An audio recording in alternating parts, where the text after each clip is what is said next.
Alright, this is part 2 of the reading of Pride and Prejudice, Chapter 58 by Jane Austen, which I was asked if I would read. I'm going to start back from the paragraph I was on, so there's a bit of a recap. I cannot give you credit for any philosophy of the kind. Your retrospections must be so totally void of reproach, that the continence arising from them is not of philosophy, but what is much better, of ignorance. But with me it is not so.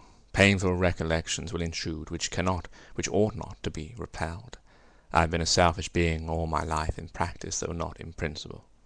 As a child I was taught what was right, but I was not taught to correct my temper. I was given good principles, but left to follow them in pride and conceit. Unfortunately, an only son, for many years an only child, I was spoilt by my parents, who, though good themselves, my father particularly, all that was benevolent and amiable, allowed, encouraged, almost taught me to be selfish and overbearing, to care for none beyond my own family circle, to think meanly of all the rest of the world, to wish at least to think meanly of their sense and worth compared with my own. Such I was, from 8 to 28, and such I might still have been but for you, dearest, loveliest Elizabeth. What do I not owe you?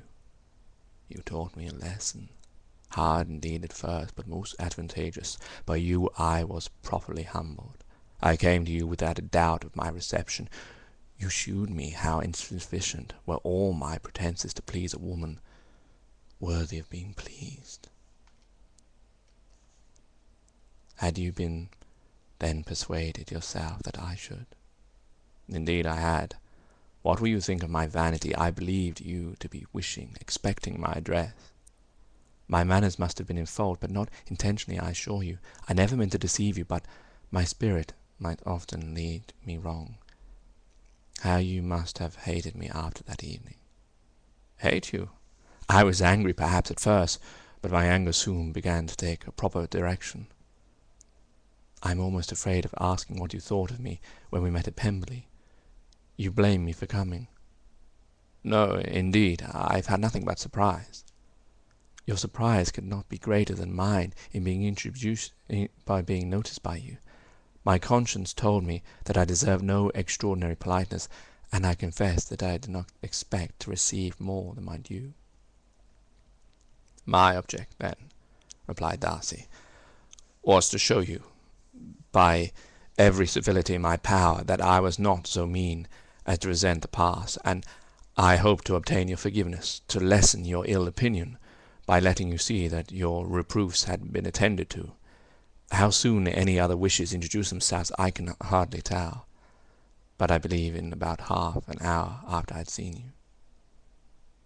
They then told her of Georgina's delight in her acquaintance, and of her disappointment at the sudden interruption, which naturally leading to the cause of that interruption, she soon learnt that his resolution of following her from Derbyshire in quest of her sister had been formed before he quitted the inn, and that his gravity and thoughtfulness there had arisen from no other struggles than what such a purpose must comprehend. She expressed her gratitude again, but it was too painful a subject to each to be dwelt on farther. After walking several miles in a leisurely manner, and too busy to know anything about it, they found at last, examining the watches, that it was time to be at home.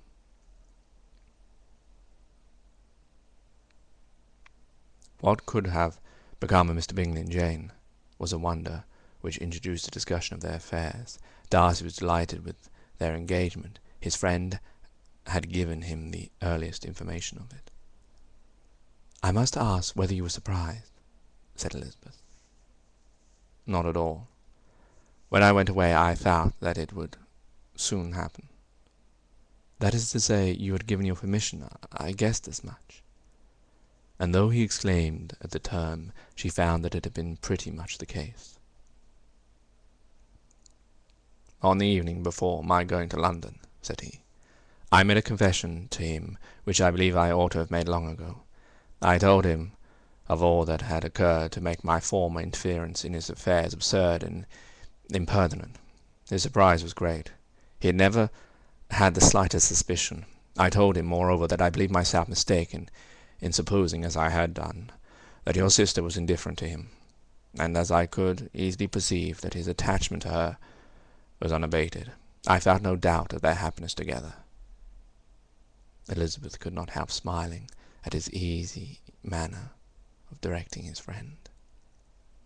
"Did you speak from your own observation," she said, "when you told him that my sister loved him, or merely from my information last spring?" "From the former. I had narrowly observed her during the 2 visits which I had lately made her here, and I was convinced of her affection." "And your assurance of it, I suppose, carried immediate conviction to him?" "It did. Bingley is most unaffectedly modest. His diffidence had prevented his depending on his own judgment in so anxious a case, but his reliance on mine made everything easy.